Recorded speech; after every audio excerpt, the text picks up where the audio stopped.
It wasn't the text messages. It wasn't the late meetings. It wasn't even the sudden distance in bed. The first clue was her perfume. She walked in one night smelling different. Not bad. Just unfamiliar. It wasn't the vanilla musk blend she wore since college. This scent was sharper. More citrus. Something bold. Like she was trying to be noticed by someone new. But I didn't say anything. I just kissed her cheek and let her walk past me into the kitchen. That night, she laughed at something on her phone. She angled the screen away from me. I didn't ask. I just watched. And waited. It's funny what your gut tells you before your mind catches up. The next day, I opened her laptop, not to spy, not at first. Just to find a receipt for something we bought last week. But the browser opened to a hotel website. Recently viewed. I froze. Not just because of the tab. But because the room she had looked at wasn't near our city. It was near his office. I didn't know what to think yet. I wanted to believe it was coincidence. I closed the tab. Told myself not to spiral. But that feeling, that sick, quiet ache in your stomach, it lingered. I started noticing more. She didn't wear her wedding ring at work anymore. She suddenly cared too much about her appearance for Friday Zoom calls. She started locking her phone. I once walked into the room and heard her say, "I wish you'd stop worrying." Then silence. When I asked who it was, she said it was a client. I nodded. Walked out. And for the first time in years, I cried in the garage. Quietly. Without a sound.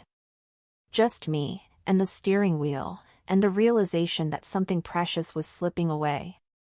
Still, I didn't accuse. I didn't confront. Instead, I downloaded a call recording app. I backed up our shared cloud. I watched patterns. I memorized schedules. It wasn't about revenge. Not yet. It was about truth. About not being the fool in a story someone else was writing for me. One night she went to a team dinner.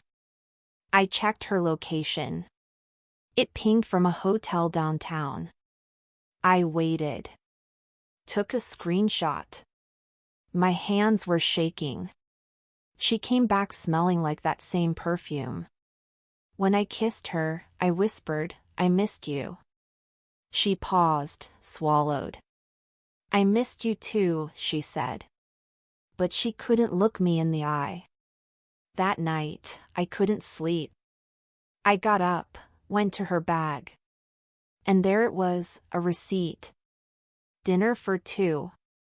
Wine. Chocolate. The total wasn't high.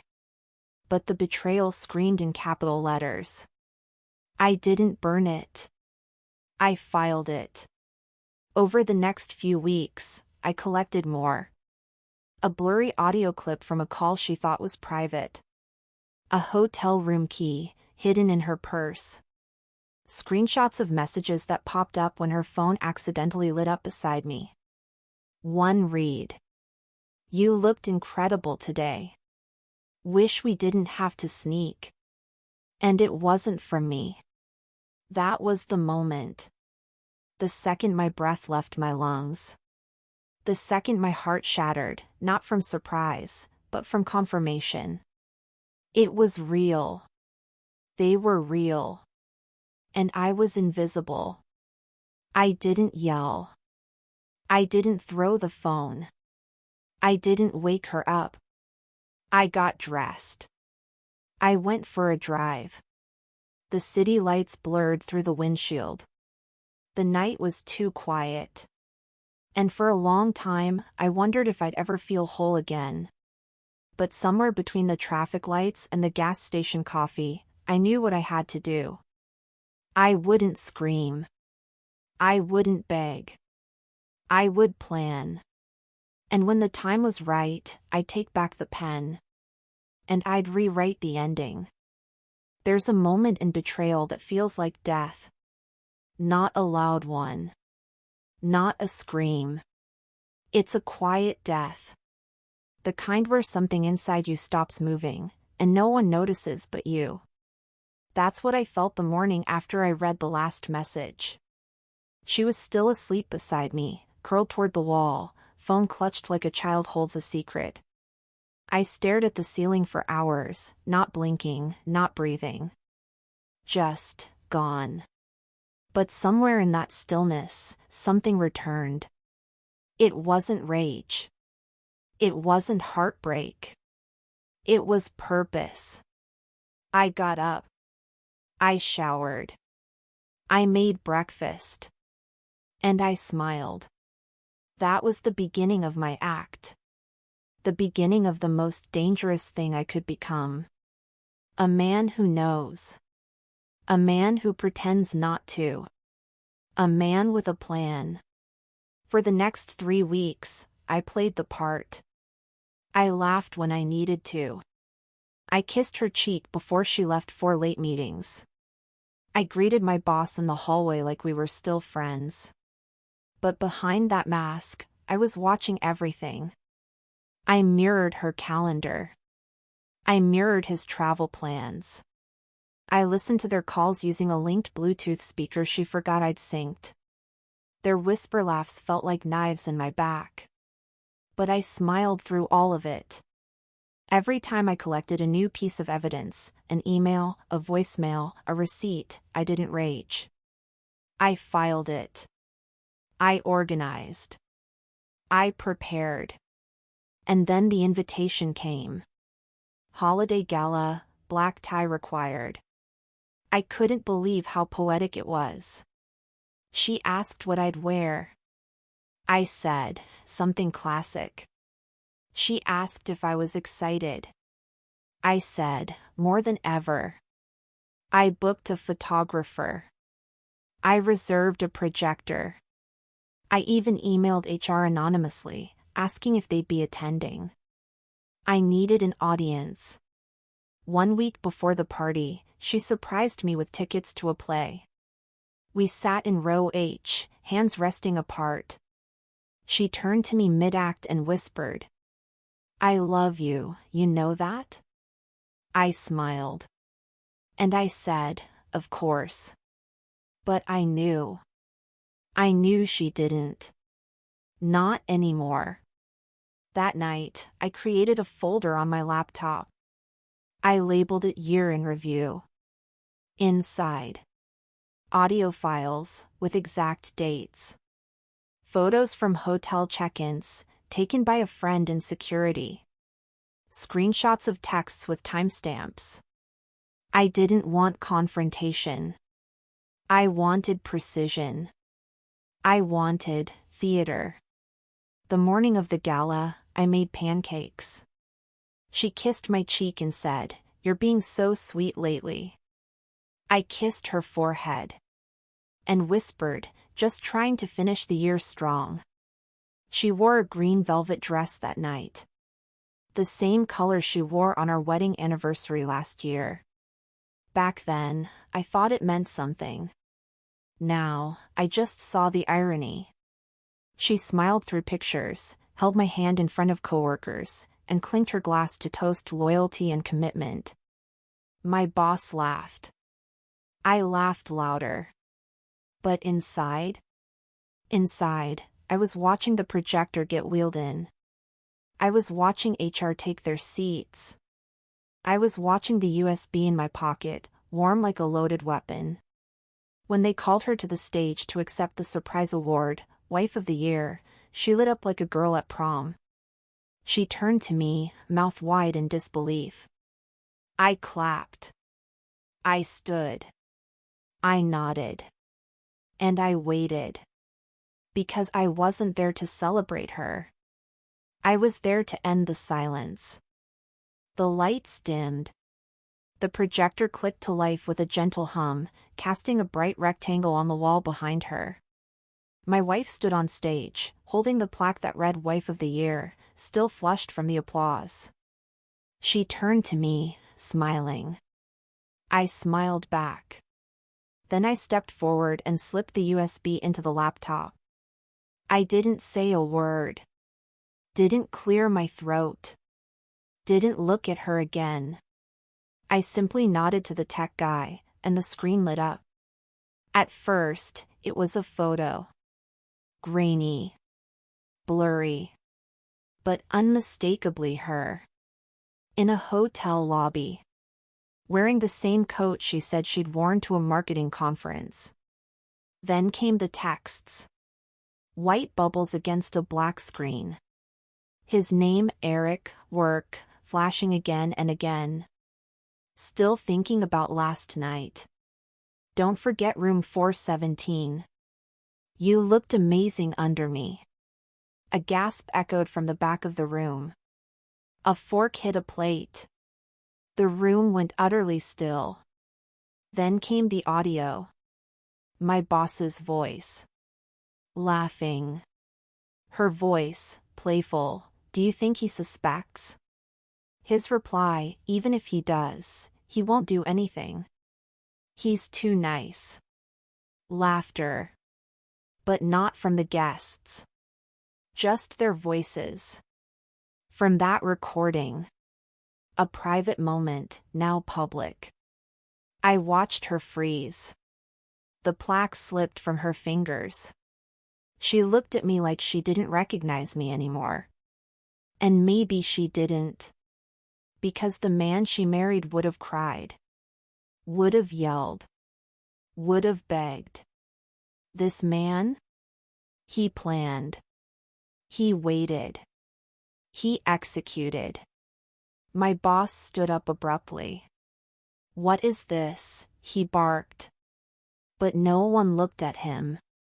They were watching the screen, and then me. I held my hands behind my back. Calm. Quiet. Complete. I looked around the room. HR sat wide-eyed. Co-workers stared in disbelief. Someone whispered, "Is this real?"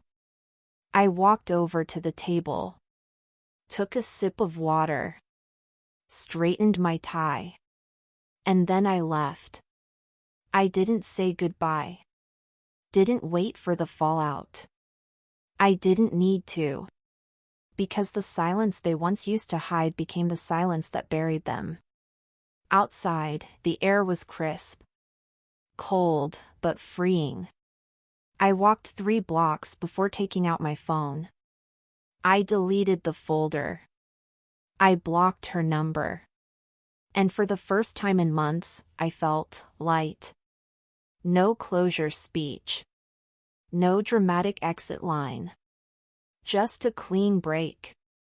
I didn't win her back that night. I found myself. I didn't sleep that night. I didn't need to. I sat on the couch, still in my suit, tie loosened, watching the windows fade from black to gray to gold. Morning came like a stranger, quiet, unfamiliar. No breakfast to make. No kiss goodbye. No lies.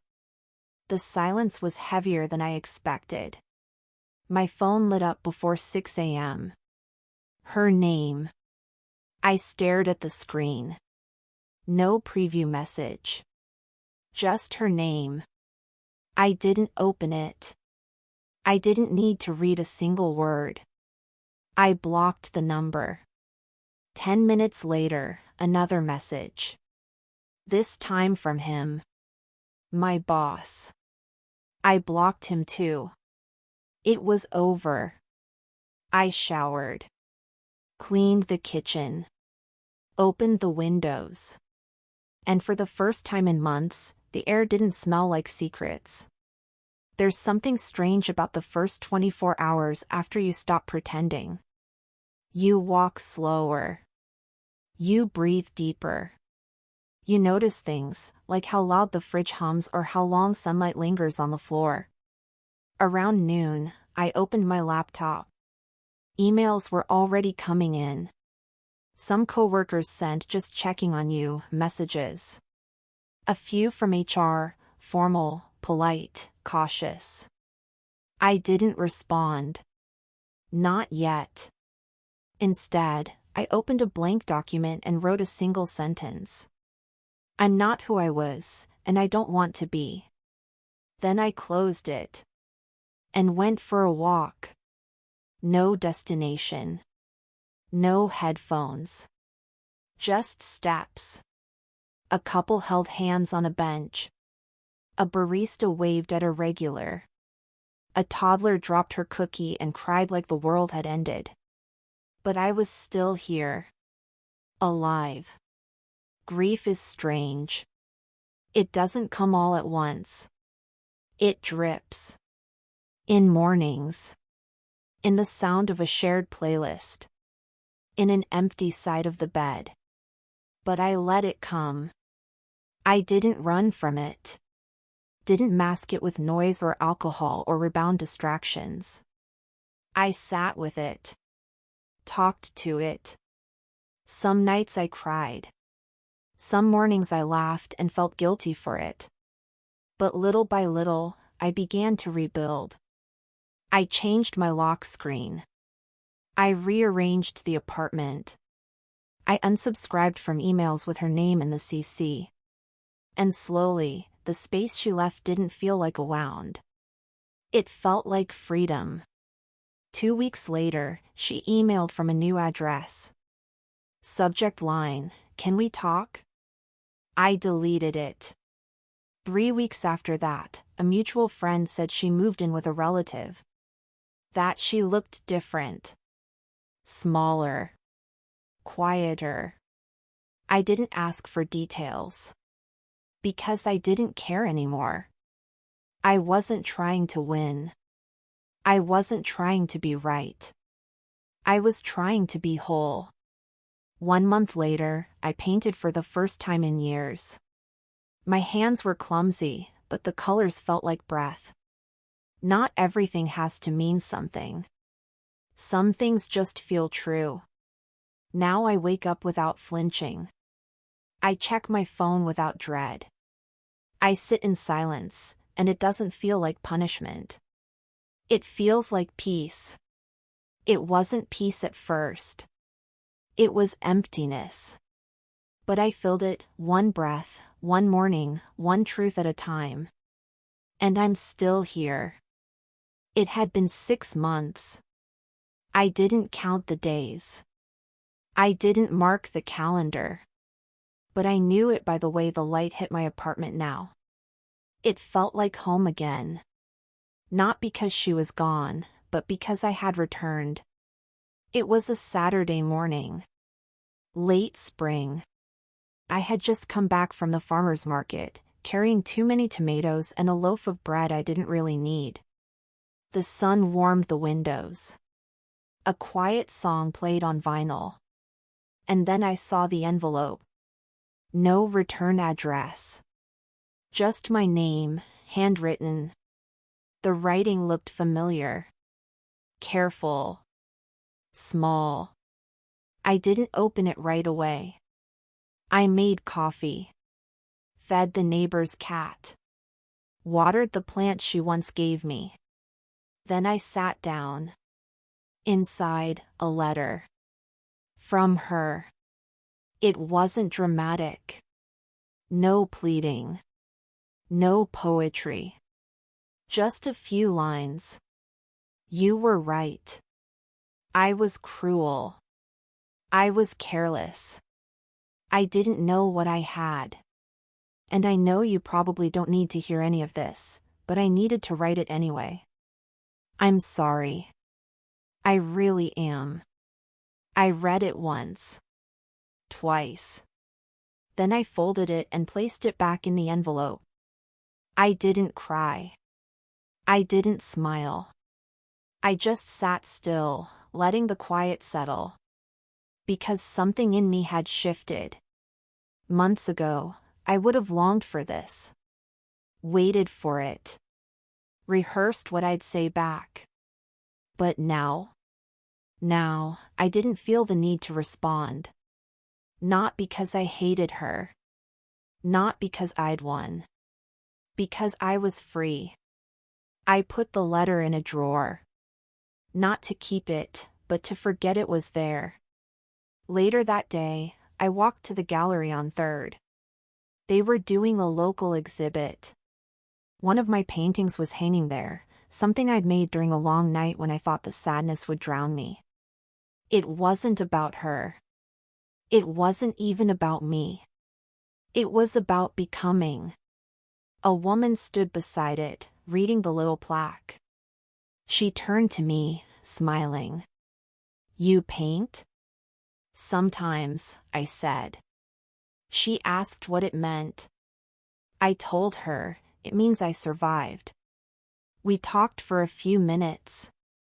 About art. About how hard it is to start over. She didn't ask if I was married. I didn't ask her name. It wasn't that kind of moment. It was something quieter. Something honest. And as I walked home that evening, the wind in my shirt, the city soft around me, I realized. Forgiveness didn't come with her apology. It came the day I realized I didn't need it. The end. If this story touched you, share it. And remember, heartbreak isn't the end. Sometimes, it's the start of becoming who you were always meant to be.